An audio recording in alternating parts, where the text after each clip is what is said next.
We're all here. Yes. Hi. Oh, yes. Here's our neighbor. Hi, neighbor. Hi. No tape, just all Okay, time to get rid of the pen. a little chip, right? And I tell you, they were really excited about coming here tonight. They looked like little troopers, all gung-ho to entertain you. So they've worked really hard, and without further ado, we'll begin the show.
When you said you would take a stand, they thought you knew the ways of nature. They thought you respected the land.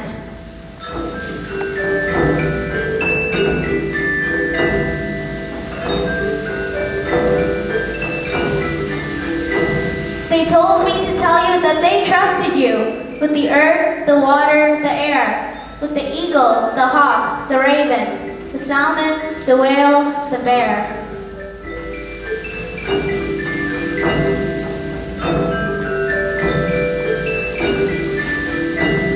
You promised you'd care for the cedar and the fir, the mountains, the sea, the sky. To the elders, these things are the essence of life. Without them, a people will die.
long and feeds on tiny plankton.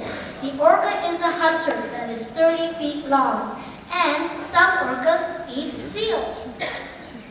And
Last year, the Portland State returned to Seattle with 2 tons of gold.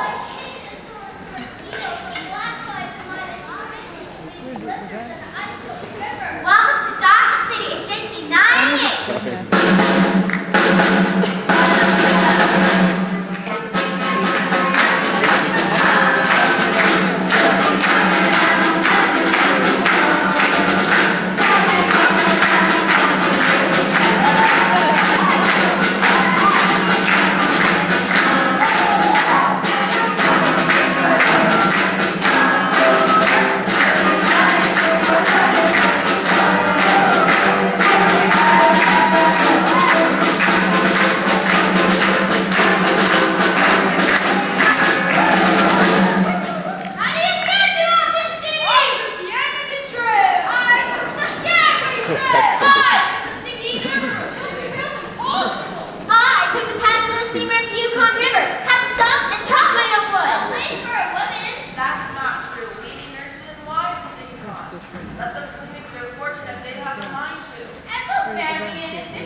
coal mine way down below. The sun never shines, there's no rain or snow. I'll tell you a story that clings to my mind. It happened in one of Cape Breton's coal mines. The men of the mine by the sweat of their brow, many of whom are not with us now. They all work together, father and son, to shoot down the coal and load every ton. I woke up one morning and went to the mine. There did I meet some buddies of mine, laughing and joking as we went below. Little did we know what fate would bestow.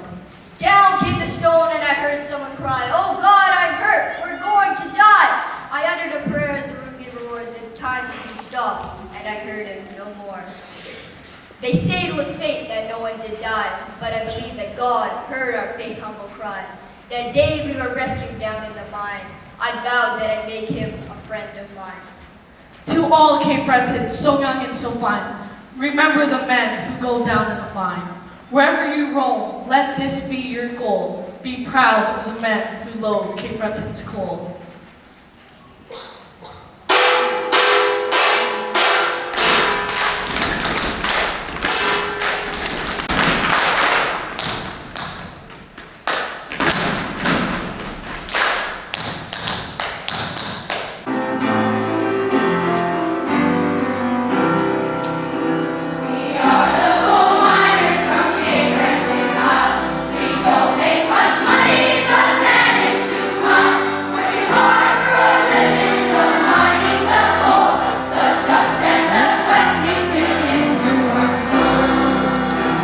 So come all you miners and listen to me.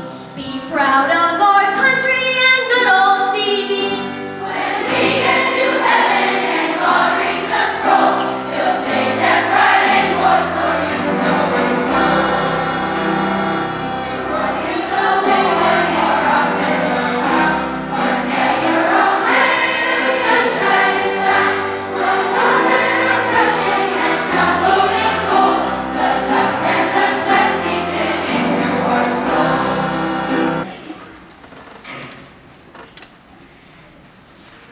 Later, Tuktu the caribou walked by. Anukshuk asked if Tuktu knew why he was there, but the caribou was too busy to talk. She was in a rush because she had a long walk to her spring calving grounds. Spring passed and summer came. Anukshuk was still lonely. One day, Anukshuk was watching out over Hudson Bay. He saw Kinaluga, the beluga whale, near the shore. Anukshuk asked if Kinaluga knew why he was there, but the whale was too busy to talk. He hadn't eaten all day and he was hungry. He was chasing Ikaluk, the Arctic char. Later, Ukalik the Arctic hare hopped by. Anukshuk asked if Ukalik knew why he was there, but the hare was too busy to talk. Amaro the wolf was chasing her, and she had to hide in the rocks so she would not be eaten. Summer passed and quickly turned to fall. One day, Siksik the ground squirrel came by. Anukshuk asked if Siksik knew why he was there, but the squirrel was too busy to talk. Later, Anukshuk saw Nanook the polar bears on the ice of Hudson Bay. Anukshuk asked if Nanook knew why he was there, but the polar bear was too busy to talk. She was trying to catch Natik the seal through a hole in the ice. Later, Anukshuk saw Tiran Gunyak, the Arctic fox, sneaking by. Anukshuk asked if Tiran Gunyak knew why he was there, but the fox was too busy to talk. He was trying to steal food from Nanook the polar bear. One sunny day late in winter, Anukshuk saw 7 Kamik, sled dogs, pulling a kamutik, a wooden sled. As the dogs came closer, Anukshuk saw there were 2 people on the sled. Anukshuk asked Tata, the father, why he was there, but the father was too busy teaching his son Ilnik about the land. As he spoke, Anukshuk listened. Tata told Ilnik that if he should ever get lost, he should look for Anukshuk. Anukshuk's arms always point the way home, and also to lakes with good water to drink and fish to eat. After Tata and Ilnik left, Anukshuk thought about what he had heard. he realized that he was very important. Inukshuk was never lonely again. He knew how special he was. To this day, people who are trying to find their way look for Inukshuk high upon the rocks.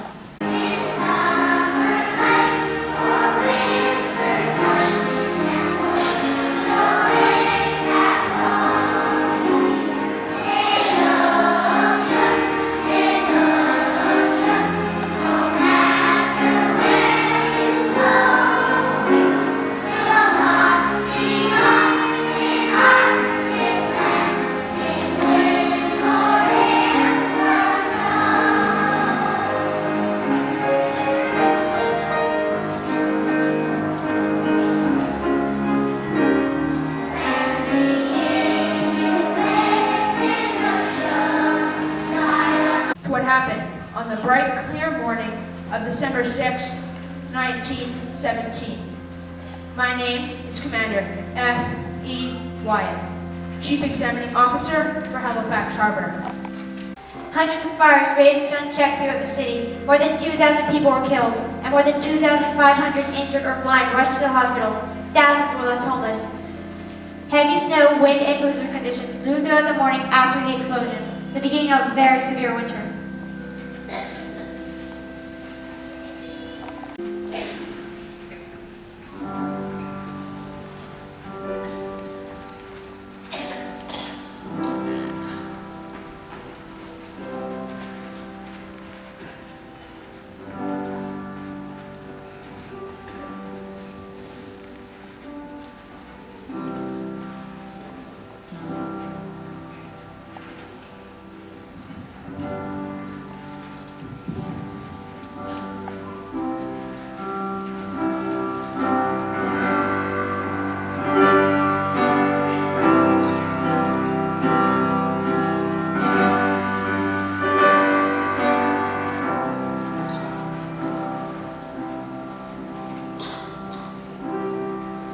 When the waves roll on over the waters and the ocean cries, we long to our sons and daughters to explain our lives. We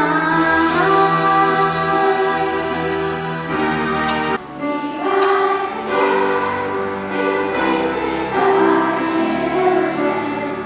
We rise again in the voices of our song. We rise again in the waves upon the ocean. And then we rise again.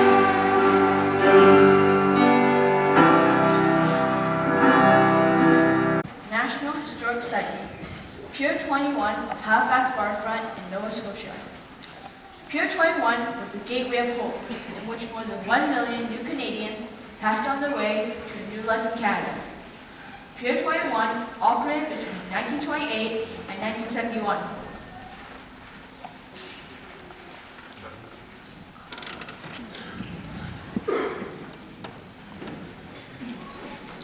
We were the Red Cross nurses that assisted the endless numbers of soldiers, prisoners of war, displaced persons, and refugees, as well as war brides and guest children, all caught up in the tragic drama of the two world wars.